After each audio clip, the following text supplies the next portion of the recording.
I had exactly 3 seconds before his glass hit the coaster, and his fingerprints became my property. 3 seconds to swap his black titanium card for a dummy, or my brother wouldn't live to see the sunrise. I thought I was the smartest person in the club, until I felt the cold barrel of a gun press against my spine. The club is a riot of neon purple and thumping bass. It's loud, sweaty, and chaotic, the perfect cover for a girl like Heidi Hughes. She's dressed in casual, worn-out clothes that blend into the shadows of the bar. But in the center of the VIP section sits the silent man, Jung Hyun-Kwon. He is motionless, carved from cold authority in a tailored suit, surrounded by a silence so heavy it cuts through the music. Behind him stand his two shadows, the massive Nam Kyung-ho and the emotionless finisher, Baek Jae-min.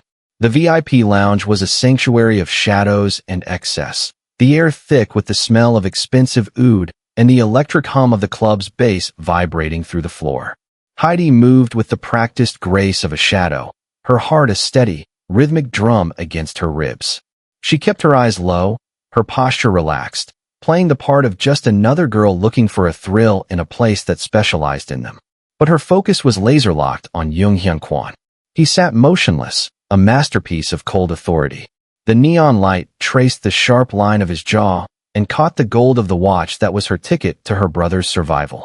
To his left, Nam Kyung-ho stood like a monolith of muscle, his eyes scanning the crowd with a predatory hunger.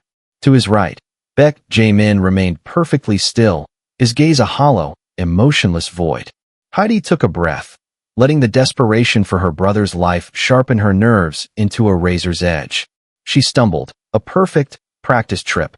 As she tilted toward the low marble table, her drink slipped from her hand, the amber liquid splashing across the polished surface.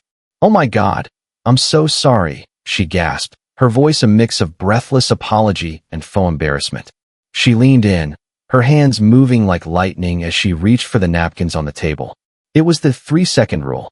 Her fingers brushed the edge of his wallet, her touch light as a feather. She felt the cool, heavy slide of the titanium card as she swapped it for the dummy in her palm. 1 second, 2 seconds.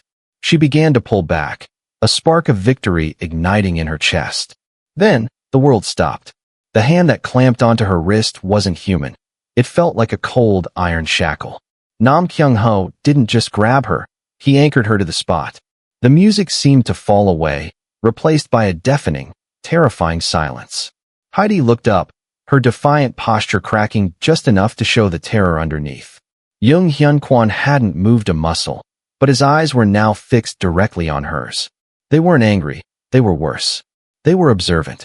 He looked at her the way a scientist looks at a specimen under a microscope. "The card," Hyun-Kwon said, his voice a low, melodic rasp that carried the weight of a death sentence. Before she could speak, Baek Jae-min stepped forward, his movement a blur. The cold, unmistakable circle of a silencer pressed firmly into the hollow of her throat. The trap hadn't just closed, it had swallowed her whole. She was no longer a scammer in a club. She was a ghost in the making, caught in the grip of the Korean Mafia. The transition from the neon-drenched chaos of the club to the soundproofed stillness of the back office was like being plunged into ice water. The heavy oak door clicked shut, severing the thumping bass mid-beat, leaving a silence so absolute it made Heidi's ears ring. Nam Kyung-ho didn't push her. He simply stood behind her, a mountain of shadow that blocked the only exit. Baek Jae-min remained by the door, his hands folded neatly in front of him, his gaze as flat and unreadable as a dial tone. At the center of the room sat Jung Hyun-Kwon. He had shed his suit jacket, his white shirt sleeves rolled up with clinical precision to reveal forearms corded with muscle and faint, jagged scars that whispered of a history much darker than a VIP lounge. He didn't speak for a long time. He simply sat behind the mahogany desk, rotating the titanium card Heidi had tried to steal between his long, elegant fingers. The light from a single desk lamp cast his face into sharp relief, all hard angles and predatory calm. "You have a very steady hand, Heidi Hughes," he said finally. His voice wasn't loud, but it carried a vibration of power that made the hair on her arms stand up. Most people tremble when they realize whose pocket they're reaching into. You didn't. Not until the end. Heidi stood in the center of the room, her casual clothes a stark contrast to the opulence of her surroundings. She was cornered, her heart hammering against her ribs like a trapped bird, but she refused to let her knees buckle. She jutted her chin out, her eyes burning with a mix of terror and defiance. I did what I had to do. My brother's life isn't a game. Everything is a game, Hyun-Kwon countered, leaning forward into the light. The cold authority in his eyes was paralyzing. You just played yours poorly. Usually, when someone tries to rob me, Hyung-ho doesn't stop at grabbing their wrist. He removes the hand entirely. The air in the room grew heavy, suffocating. Heidi felt the weight of the finisher behind her, sensing the casual lethality of the men in the room. However, Hyun-Kwon continued, tossing the card onto the desk with a sharp clack. I have a sudden need for a ghost. Someone who can move through shadows without being noticed. Someone who can lie to a man's face while stripping him of his most guarded secrets. He rose from his chair, walking around the desk until he was inches from her. He was tall, smelling of expensive tobacco and cold rain. He reached out, his thumb tracing the line of her jaw with a touch that was almost gentle, yet terrifyingly possessive. Here is the ultimatum, he whispered, his gaze locking onto hers. You work for me. You use those quick fingers to dismantle my enemies from the inside. In exchange, your brother's debt is erased, and he stays alive. If you refuse, or if you try to scam me again. He paused, his eyes turning to black ice. I won't just take your hand. I'll take everything you've ever loved. Heidi looked into the face of the monster she had tried to rob, and realized she wasn't just fighting for her life anymore. She was being drafted into a war. When do we start? She asked, her voice steady despite the darkness closing in. The training didn't happen in a gym or a classroom. It happened in a derelict warehouse on the edge of the Han River, where the air tasted of salt, rust, and old secrets. Baek Jae-min stood in the center of the concrete floor, his silhouette framed by the pale moonlight filtering through shattered skylights. He didn't look like a teacher. He looked like a surgeon preparing for a dissection. A scammer relies on a moment of distraction, Jae-min said, his voice as flat and emotionless as the static on a dead radio. A ghost creates that moment. If you fail to create it, you die. Again. Heidi wiped a smudge of grease and sweat from her forehead, her casual clothes now torn and stained. Before her sat a complex series of high-security locks and a dummy rigged with bells that would ring at the slightest tremor. For 3 hours, she had been forced to pick, swap, and vanish under the relentless, watchful eyes of the man they called the finisher. Every time a bell chimed, Jae-min would strike, not to injure, but to remind her of the stakes. A stinging tap to the ribs, a sweep of the legs. Again he commanded. Heidi's fingers were raw, the tips sensitive from hours of manipulating tumblers and thin wires. She closed her eyes, trying to find the rhythm of the silence. She thought of her brother, trapped in a room somewhere by men far less patient than Jae-min. She imagined the titanium card in the club, the way the music had felt like a physical weight. She channeled that pressure, turning her fear into a cold, sharp tool. Her hands moved with a newfound fluid intensity. She bypassed the first lock in seconds, her movements so minimal they were almost invisible. When she reached for the dummy, she didn't just grab. She danced around its sensors, her shadow merging with the dark. She swapped the target item, a heavy brass coin, with a weightless silk mimic. Not a single bell stirred. Jae-min remained still, but his eyes narrowed slightly. It was the closest thing to a compliment she would ever receive. Without a word, he pulled a jagged, blackened knife from his belt and tossed it. It thudded into the floor inches from her boots. The next test isn't about speed, he whispered, stepping into her personal space until she could see the void in his pupils. It's about nerves. I'm going to try to kill you for the next 60 seconds. You don't have to win. You just have to stay a ghost. Heidi didn't beg. She didn't back down. She kicked the knife away and lowered her center of gravity, her posture defiant even as her heart hammered against her ribs. She was no longer just a girl from the streets. She was a weapon being forged in the dark. As Jae-min lunged, moving with the terrifying grace of a winter storm, Heidi disappeared into the shadows, finally understanding that to survive Hyun-Kwon's world, she had to stop being the girl who ran and start being the one who was never there at all. The transition from the grimy warehouse to the crystalline grandeur of the Seoul Grand Ballroom felt like shifting between dimensions. Heidi's casual clothes had been replaced by a gown of midnight blue silk that clung to her like a second skin, the fabric woven with enough microthread to hide the scanning tools strapped to her thigh. Beside her, Jung Hyun-Kwon was the personification of lethal elegance. His black tuxedo was tailored to perfection, concealing the steady gun at his hip, but nothing could hide the cold authority that radiated from him as he led her toward the den of his enemies. "Remember," Hyun-Kwon whispered, his hand resting possessively on the small of her back, his touch sending a jolt of electricity through her that had nothing to do with the mission.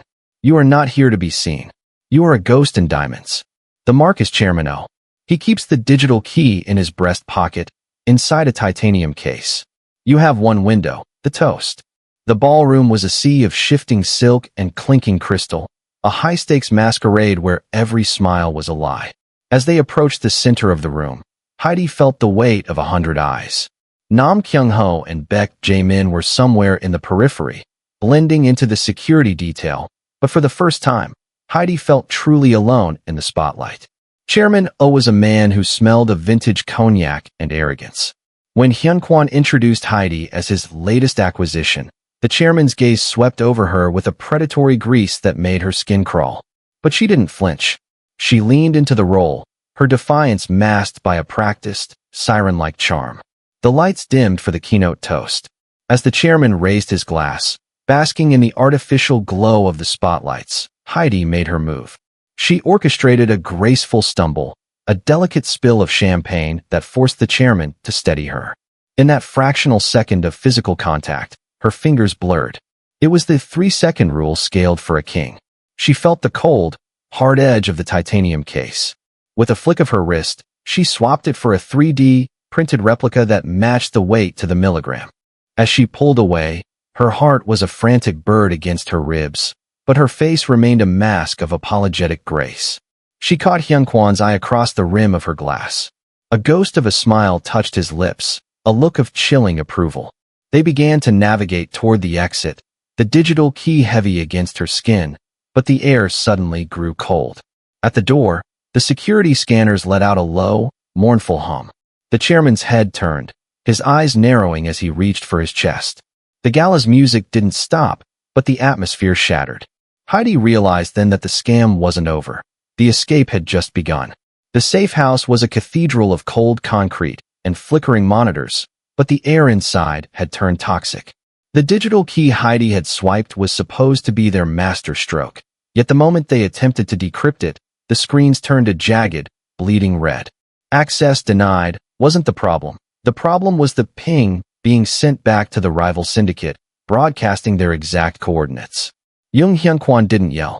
His anger was a silent, suffocating pressure that made the oxygen in the room feel thin. He stood by the main console, his reflection caught in the dark glass, while Nam Kyung-ho moved toward Heidi with a heavy, purposeful tread. Before she could blink, her back was slammed against the cold wall, Kyung-ho's massive forearm pinning her chest.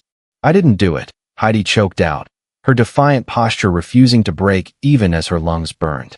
The chairman knew exactly when to trigger the trace. Kyung-ho growled, his enforcer energy radiating a terrifying heat. "You were the only one who touched the case. You're the ghost, Hughes. Is this the part where you tell us you're a double agent?" Hyun-Kwon turned slowly. The cold authority in his gaze was replaced by something sharper, betrayal. "I gave you a choice, Heidi. I saved your brother. And you gave our position to a man who wants my head on a pike. If I wanted you dead, I wouldn't have saved you in the club." Heidi shouted, her eyes darting to the monitors. Something was wrong. The data packet wasn't just a trace, it was a loop. She recognized the signature. It wasn't from the gala. It was internal. Look at the timestamp on the relay. It didn't start at the ballroom. It started here, 10 minutes before we even arrived. She pushed against Kyung-ho's arm, her fingers flying toward a secondary tablet on the table. She wasn't just a scammer. She was a student of the hustle, and she knew a setup when she saw one. Her raw fingertips danced over the keys, bypassing the red warnings. She traced the signal back, not to the digital key, but to a hardware bypass installed in the room's own server. The trail ended at a localized login, one that required a physical biometric override. She looked up, her gaze shifting from the boss to the finisher. Jae-min stood in the corner, his face as emotionless as ever, but his hand was hovering just an inch too close to his weapon. He didn't want the key, Heidi whispered, the realization hitting her like a physical blow. He wanted a reason for you to kill me so nobody would look at him. The silence that followed was broken only by the sound of Jae-min's gun clearing its holster. The mole had been flushed out, but Heidi realized with a jolt of terror that being right was just as dangerous as being wrong. The war wasn't at the shipyard yet. It was in this very room. The silence following the reveal of the mole lasted only a heartbeat before the safe house exploded into a symphony of shattering glass and splintering wood. A flashbang grenade skittered across the concrete floor, detonating in a blinding white roar that turned the room into a chaotic blur. Jung Hyun-Kwon didn't hesitate. His hand clamped onto Heidi's collar, yanking her behind the heavy mahogany desk just as a hail of submachine gun fire shredded the monitors where she had stood moments before. Go. South exit. Hyun-Kwon commanded, his voice a low growl over the rhythmic thud of suppressed gunfire. Heidi didn't need to be told twice. She scrambled toward the back of the room, her boots slipping on spent shell casings. Behind them, Nam Kyung-ho had become a wall of lead, his massive frame anchored as he returned fire to cover their retreat. They burst through the rear service door into a narrow alleyway where the Seoul rain was coming down in gray, freezing sheets. A black sedan screeched around the corner, its headlights cutting through the gloom like the eyes of a predator. Hyun-Kwon shoved Heidi into the passenger seat and threw the car into reverse before the door had even latched. The tires screamed against the wet pavement as they swung out onto the main thoroughfare, the neon signs of the city blurring into long, bleeding streaks of pink and blue. The bridge is blocked, Heidi shouted, checking the side mirror as two more SUVs lurched out of the shadows to join the chase. They're funneling us toward the river. Hyun-Kwon didn't respond with words. He drove with a cold, terrifying precision, his knuckles white on the steering wheel. He swerved through a narrow gap between a transit bus and a delivery truck, the side mirror of the sedan clipping the metal with a sharp crack. Heidi gripped the dashboard, her heart hammering a frantic rhythm against her ribs. She wasn't just a scammer anymore. She was a passenger in a high-speed execution. As they neared the Mapo Bridge, a motorcycle hitman pulled alongside, the glint of a handgun visible under the streetlights. Hyun-Kwon slammed on the brakes, the sudden shift in momentum sending the bike skidding into a rain-slicked guardrail. But the victory was short-lived. A black SUV rammed their rear bumper, sending the sedan into a dizzying 360-degree spin. The car came to a rest facing the oncoming traffic, the headlights of their pursuers closing in. Heidi looked at the man beside her, calm, suited, his gun steady even as the world tilted. "We're cornered," she whispered, her defiant posture finally beginning to tremble. "No," Hyun-Kwon replied, his eyes locked on the dark expanse of the river below. "We're just changing the game." He slammed the car into gear, steering them not toward the road, but toward the pedestrian ramp that led to the lower docks. They were going down, into the dark, and for the first time, Heidi realized that in the Mafia's world, the only way to escape the light was to become the shadow itself. The damp chill of the river docks still clung to Heidi's skin when the burner phone in Hyun-Kwon's pocket vibrated with a jagged, unnatural persistence. They were hiding in a darkened warehouse, the engine of the battered sedan still clicking as it cooled. Hyun-Kwon answered without a word, his face a mask of stone, but as he listened, his grip on the device tightened until his knuckles turned a ghostly white. He handed the phone to Heidi, his gaze fixed on the distance with a look of lethal focus. "Heidi? Heidi, help me." The voice on the other end was frantic, broken by a sob that tore through her like a serrated blade. It was her brother, Marcus. "Marcus? Where are you? What did they do?" Heidi's voice cracked, her defiant posture finally collapsing under the weight of pure, unadulterated terror. A new voice took over, slick and oily with the confidence of a man who held all the cards. "He's at the old textile mill in District 4, Miss Hughes. He seems to have a lot of debt, and a sister who plays with fire. The Kwanzi Syndicate doesn't like being scammed. We want the digital key, and we want Hyun-Kwon's head. You have 2 hours before we start sending him back to you in pieces." The line went dead. The silence that followed was heavier than the darkness of the warehouse. Heidi dropped the phone, her hands shaking so violently she had to clasp them together. Every scam she had pulled, every lie she had told to keep Marcus safe, had led to this. She had targeted a monster to save him, only to lure even worse demons to his door. "They have him," she whispered, looking up at Hyun-Kwon. "Because of me. Because I tried to be smart." Hyun-Kwon stepped toward her, his presence a cold, grounding force. He didn't offer comfort. He offered a weapon. He reached into his waistband and pulled out a sleek, black handgun, holding it out to her handle first. "They didn't take him because of your scam, Heidi. They took him because they think you're a weakness I haven't pruned yet." "I'm not a killer," she said, staring at the cold steel. "You're a ghost," he corrected, his voice a low, melodic rasp. "And right now, that's more dangerous. They expect you to beg. They expect me to trade. They don't expect us to burn the mill down with them inside." The emotional arc shifted in that moment. The fear in Heidi's eyes didn't vanish, but it was forged into something harder, a cold, vengeful desperation. She took the gun. The weight of it was a promise. The stakes were no longer about money or power. They were written in her own blood. As Nam Kyung-ho and Baek Jae-min emerged from the shadows, checking their magazines in a synchronized, metallic rhythm, Heidi realized the silent man wasn't just her captor anymore. He was the only person standing between her brother and a shallow grave. The plan was a suicide mission dressed as a masterpiece of deception. As they stood in the dim light of the staging area, Heidi adjusted the heavy velvet collar of her coat, concealing the wire taped to her throat. The ultimate con required her to walk into the textile mill alone, playing the part of a woman who had finally broken under the weight of her fear. She was to offer the digital key in exchange for Marcus, convincing the Kwansi syndicate that she had poisoned Hyun-Kwon's drink and left him for dead in the warehouse. "They have to believe you hate me," Hyun-Kwon whispered, his voice a low, melodic rasp as he checked the feed on a tactical tablet. "If there is even a flicker of loyalty in your eyes, they will kill Marcus before you reach the stairs." He reached out, his hand lingering near her face before he roughly grabbed her shoulder, intentionally bruising the skin to add to the realism of her escape.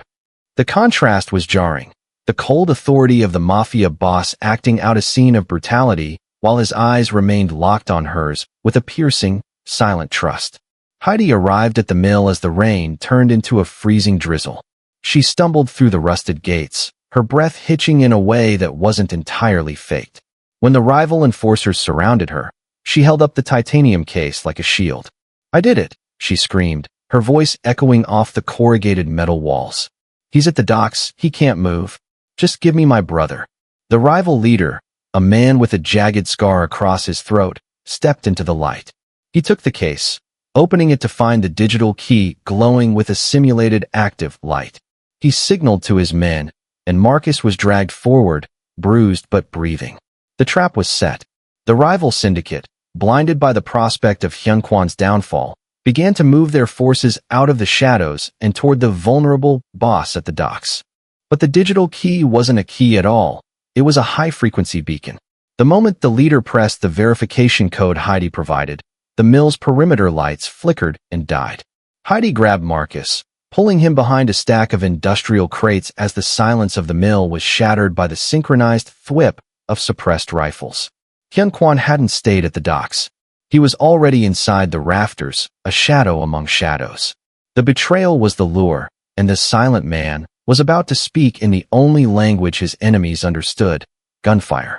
Heidi looked up, seeing the flash of a muzzle from the darkness above, and realized that for the first time in her life, she wasn't the one being played. She was the one holding the deck. The shipyard was a graveyard of rusted iron and salt-crusted shipping containers, silhouetted against a bruising Seoul sky. The air tasted of ozone and impending rain as the remaining Kwansi enforcers, led by the man with the scarred throat, backed Jung Hyun-Kwon toward the edge of the pier. Hyun-Kwon stood his ground, his gun steady despite the blood soaking through his white shirt sleeve, his cold authority unshaken even as he ran out of bullets. "You're a relic, Hyun-Kwon," the rival leader sneered, leveling his weapon. "And the girl? She was just a distraction you couldn't afford."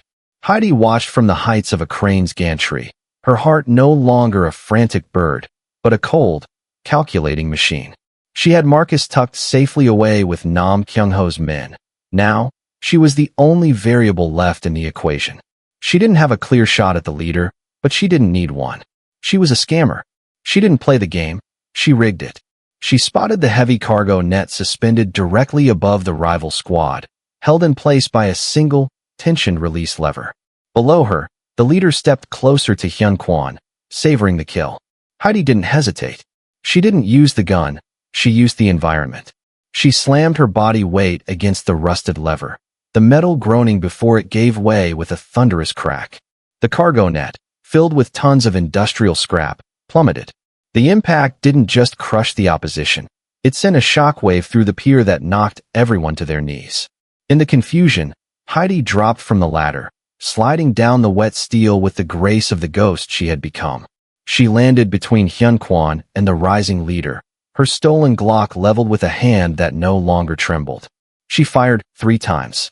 The shots were surgical, echoing across the water until the only sound left was the lapping of the tide against the pylons. Hyun-Kwon stood up, his gaze sweeping over the wreckage before settling on Heidi.